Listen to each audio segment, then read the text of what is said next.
ঘড়িতে বাজে ঠিক ভোর 4টে, আর ভোর 4টের সময় কিন্তু আমি যাচ্ছি মামার বাড়িতে, মানে জলসইতে যাচ্ছি। আর এখনও দেখো পুরো অন্ধকার চারদিকটা, মানে দেখেছো পুরো অন্ধকার এখনও কিন্তু ভোরের আলো ফোটেনি। 4টের মধ্যে আমাকে যেতে বলেছিল, কিন্তু 4টের মধ্যে যাওয়া সম্ভব না, পুরো অন্ধকার রাস্তাঘাট। তো এখন বেরোচ্ছি, চলো 10-15 মিনিট লাগবে বাইকে যেতে, তো ওখানে গিয়ে তোমাদের সাথে কথা বলছি।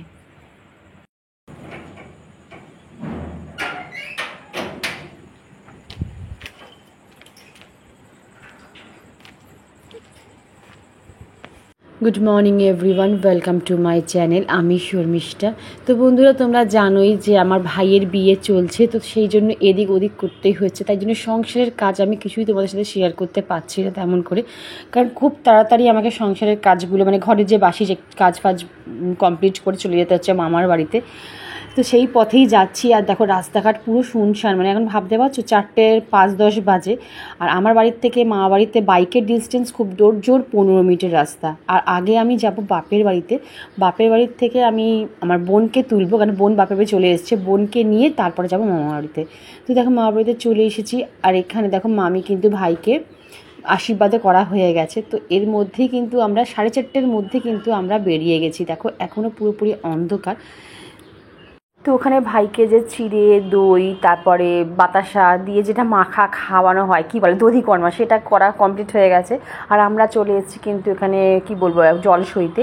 আর আগের দিন ব্লগে বলেছিলাম যে এই পুকুরটা এত পরিমাণে নোংরা, এত পানা, এত গন্ধ, কিন্তু কিছু করার নেই, কারণ আগের দিন রাতে এই পুকুরেই কিন্তু নেমন্তন্ন করে গেছিলাম যে পরের দিন এখান থেকেই আমরা জল সইব। তাই সেই রিচুয়াল অনুযায়ী এখান থেকেই আমাদের জলটা নিতে হবে। তো এখানে আমার হাজব্যান্ড আর আমার মেসো কোনোরকম জল কাটে না, কী সব নিয়ম করে গোল করে ঘুরিয়ে, সেটাই আমার মেসো করে দিচ্ছে। তারপরে মাসি এইসব মামি গঙ্গা আরতি করবে, যেসব নিয়মগুলো সেগুলো করবে। তো বন্ধুরা, যদি ব্লগটা ভালো লাগে তাহলে প্লিজ কমেন্ট করে বলো। আর বুঝতে পারছি না, আমি তো এইরকম ব্লগ কোনো তোমার সাথে শেয়ার করিনি, আর টাইমও ঠিক অ্যাডজাস্ট করতে পারছি না, কারণ অনেক রাত হয়ে যাচ্ছে আস্তে আস্তে, প্রায় 12:30 বেজে যাচ্ছে বাড়িতে আসতে আসতে। তারপর সব ড্রেস চেঞ্জ করা বলো, জিনিসপত্র গোছানো, ঘর দোর একটু পরিষ্কার করা, তারপরে শোয়া, মানে তারপর তো আর এডিট করা সম্ভব না, তাহলে ভোর হয়ে যাবে। আবার পরের দিন সকালে ছোটা, মানে এই করলে না আমার শরীরটা খারাপ হয়ে যাবে। আমি জানি না কিভাবে ব্লগ এডিট করব, কারণ বলতো শুধুমাত্র ভিডিও করা তো না, তার পেছনে আরও অনেক ঘন্টা সময় থাকে এডিটের পেছনে দেওয়া, কারণ এডিট করা, থাম্বনেল করা, ও যারা তোমরা ইউটিউব করো তারা জানো যে অনেকটা টাইম সাপেক্ষ ব্যাপার। তারপর ভয়েস দেওয়া আছে, আর ভয়েস দিতে গেলে একটা নিলিবিলি জায়গার দরকার, সেই জায়গা তো আর বিয়েবাড়িতে ক্রিয়েট হয় না। তো জানি না কিভাবে আমি তোমাদের কাছে এই কটা দিন ভিডিও দিতে পারবো। আমার অনেক বন্ধুদের তো মন খারাপ হয়ে গেছে, দিদি তোমার ব্লগ আমরা কালকে পাবো না, মনটা খারাপ। আবার অনেকে বলেছে তুমি এনজয় করো, ভালো করে বিয়ে কাটাও। তো যাই হোক, থ্যাংক ইউ সো মাচ আমাকে এতটা সাপোর্ট করার জন্য।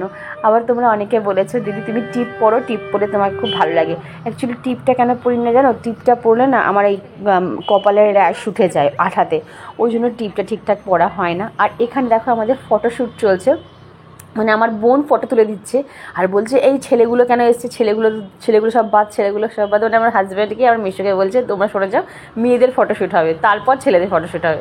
তো যাই হোক, আমাদের জল শোয়ানো হয়ে গেছে। আর দেখো এখন কিন্তু প্রায় 5টা বেজে গেছে, আর ভোরের আলো কিন্তু পুরোপুরি ফুটে গেছে।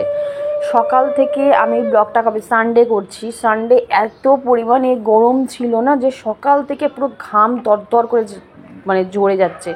তো ভাবছি যে দুপুরবেলা আমি কি করে কন্টিনিউ করব, মানে আরও অনেক কিছু আছে, গায়ে হলুদ নিয়ে যাওয়া আছে, ভাইয়ের গায়ে হলুদ আছে, কি করে হবে আমরা সবাই ভাবছিলাম এতটা পরিমাণে গরম হলে। তো যাই হোক, আমাদের এখানে খুব মানে লোক সংখ্যা খুব কম, কারণ আমরা নিজেরাই আছি, কারণ মামির বাপের বাড়িতে কেউ আসবেন না, সবাই অসুস্থ, মানে মামির মা ঠা সব অসুস্থ আছে, মামির বোনের শাশুড়ি মারা গেছে বলে সে আসতে পারবে না। যাই হোক, আমরা এই কজন মানুষ মিলেই সব কিছু রিচুয়াল পালন করছি। আর এইখানে দেখো মামা কিন্তু বৃদ্ধিতে বলে না, সে বৃদ্ধি করা, সেই মামা কিন্তু বৃদ্ধিতে বসে গেছে। আর কি পরিমাণে গরম লাগছে, কিন্তু এই ঘরটা না এসি চালিয়ে দিতে হয়েছে, না হলে কেউ টিকতে পারছে না, মানে ঠাকুর মশাইরা পর্যন্ত শরীর খারাপ হয়ে যাচ্ছে, মানে এমন অবস্থা। তো বাধ্য হয় এই ঘরটার মধ্যে এসি চালিয়ে তারপরে কিন্তু কাজ সম্পূর্ণ করা হচ্ছে।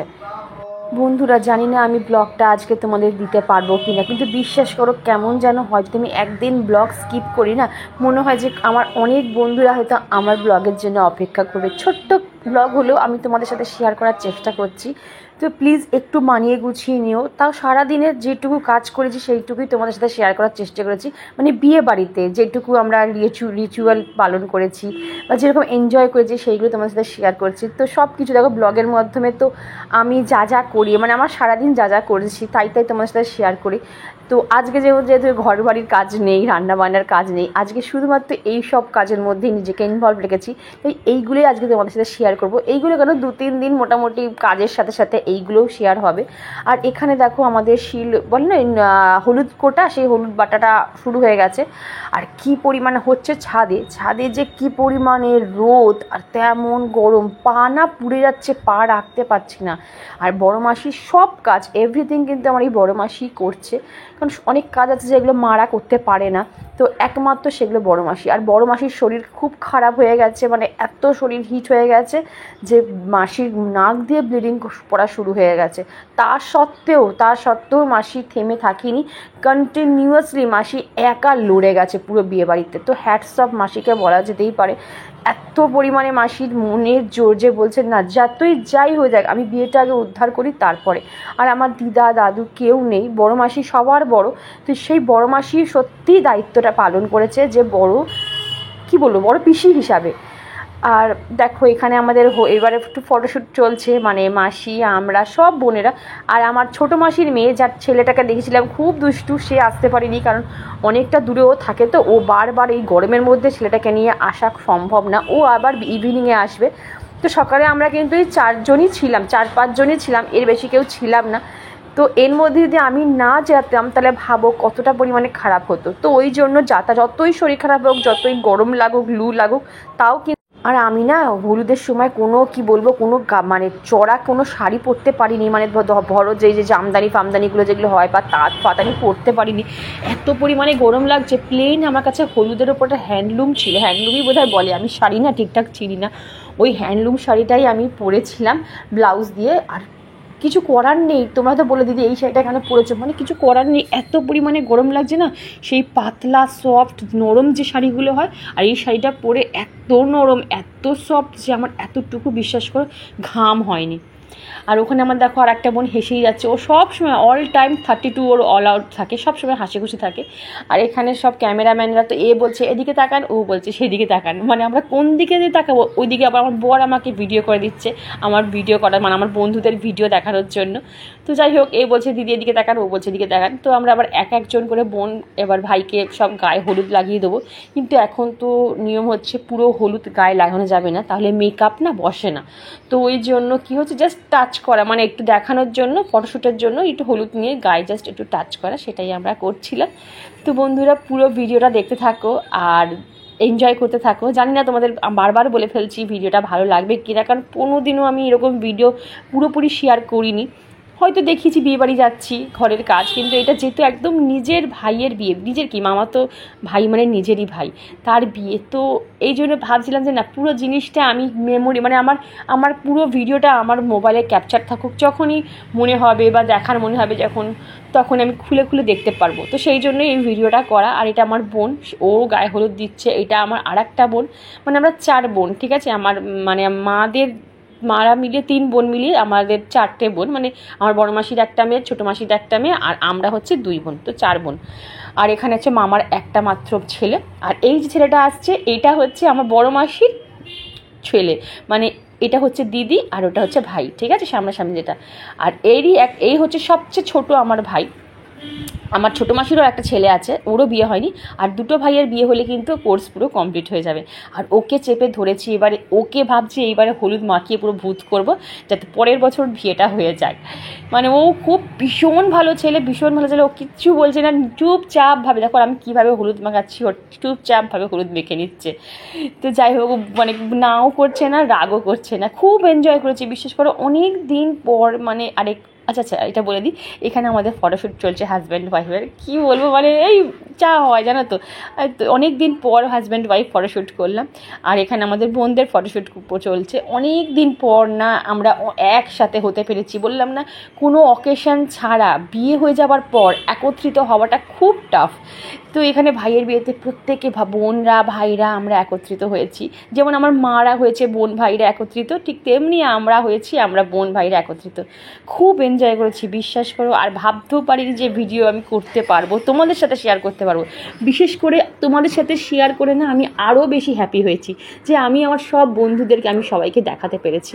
আর এটা দেখো ওদের ভাই বোনের ফটোশ্যুট হচ্ছে, আমাকে বলে ফটোটা তুলে দিয়ে তোমার ব্লগে কিন্তু আমাদের ভিডিও ছাড়বে। ওরা খুব মানে চায় যে আমার ভিডিওতে ওদেরকে সবাইকে দেখানো হোক। আমি বলেই দিয়েছি না, যারা নিজের থেকে চাইবে যে ব্লগে আসতে তাদের আমি অলওয়েজ ওয়েলকাম, আর যারা চায় না তাদের আমি কিন্তু ক্যামেরা বন্দি করি না, কারণ এটা নিজস্ব যাদের ব্যক্তিগত স্বাধীনতা রয়েছে, নিজস্ব প্রাইভেসি রয়েছে, সবার আগে প্রাইভেসি। তো যাই হোক, আর এখানে তত্ত্বরে আমি একটু ভিডিও করে নিলাম। ওইখানটা ঘরটা খুব অন্ধকার, তো ঠিকঠাকভাবে ক্যামেরা ক্যাপচার করতে পারছি না, আর আমার খুব একটা হাইফাই ক্যামেরা নয়, মানে মোবাইল নয়। তো এই দেখো ক্যামেরাম্যান সবার ফার্স্ট বেরিয়ে গেলেন, আর উনি এমনভাবে করলেন যে আমাদের পুরো গার্ড হয়ে গেল। তো ওদের তো আগে মানে প্রায়োরিটি দিতেই হবে। আর এখানে আমরা 4জন কি 5জন গেছিলাম তত্ত্ব নিয়ে। ফার্স্ট আমার হাজব্যান্ড বেরোলো, তারপর আমার বোন বেরোচ্ছে, তারপরে আমি। আর কি পরিমাণে রোদ! আর এখন কটা বাজে জানো? এখন ঘড়িতে বাজে 2টোর সময় গায়ে হলুদ কমপ্লিট হয়ে যাচ্ছি তত্ত্ব নিয়ে। আর কি রোদ দেখো, পুরো ট্যান। ভাইকে বলেছি যে তুই যা টাকা দিবি তার দ্বিগুণ দিবি পুরো ফুল বডির ট্যান রিমুভ করার জন্য পার্লারে যাব। এত পরিমাণে ট্যান হয়েছি, ভাগ্যিস পার্লারে ফেসিয়াল কিছু করিনি, টাকাটাই আমার পুরো বরবাদ হতো। আর আমার বোন দেখো এখানে পুরো মুড়ি ঠুড়ি নিয়ে নিয়েছে, ও ভীষণ স্কিন কনসাস, যদি বাবা কালো হয়ে যায়। আর আমরা কালো ঠালো মানুষ বাবা, আমরা আর কতটাই কালো হব। তো যাই হোক, এবার আমরা চলে এসেছি মেয়ের বাড়ি মানে হচ্ছে ভিলা, যেটা ভিলায় বিয়ে হবে সেই ভিলা ভাড়া। তো যাই হোক, ওইখানে দেখলাম পুরো না সেন্ট্রাল এসি, মানে তুমি যেদিকে যাবে সেখানেই মোটামুটি এসির হাওয়া পাবে। গরমটা খুব কম অনুভব হচ্ছে। এবার গাদা খেতে দিয়েছে, সেটাকে আর ভিডিও করতে পারিনি। কে ভিডিও করবে, কারণ সবাই খেতে ব্যস্ত, প্রচুর পরিমাণে খিদে পেয়ে গেছিলো, 2টো বেজে গেছে বুঝতে পেরে গেছে। আর এখানে না আমার একটু লজ্জা লাগছিলো ক্যামেরা বন্দি করতে, তাও আমি ক্যামেরা করেছি। আর এই দেখো, এটা হচ্ছে আমার ছোট্ট কিউট আমার ভাইয়ের বউ, এত মিষ্টি দেখতে, এত জলি, আমার ভীষণ পছন্দ হয়েছে। এর আগে আমি ফটো দেখেছিলাম বাট ফেস টু ফেস দেখিনি, আজকে দেখলাম ভীষণ পছন্দ হয়েছে। আর এখানে না এন্ট্রান্সে যে গণেশের মূর্তিটা এত সুন্দরভাবে ডেকোরেশন করা, তো ওটাকে একটু ক্যাপচার করে নিলাম। আর এখানে আমাদের হাজব্যান্ড ওয়াইফের একটু ফটোশ্যুট হচ্ছে, এটাও করে দিচ্ছে আমার আর একটা বোন। আর আমার বোন ওখান থেকে ইয়ার্কি মেরেই যাচ্ছে, মানে আমাকে হাসানোর চেষ্টা করছে, আমি হাসবো না, ও হাসানোর চেষ্টাই করছে। তো যাই হোক বন্ধুরা, এই করেই আজকে হাফ বেলা এইভাবেই কেটে গেল। নেক্সট ব্লগে আমি বিয়েটা তোমাদের সাথে শেয়ার করব। আজকে এইটুকুই রাখছি, আবার কাল দেখা হবে, টাটা।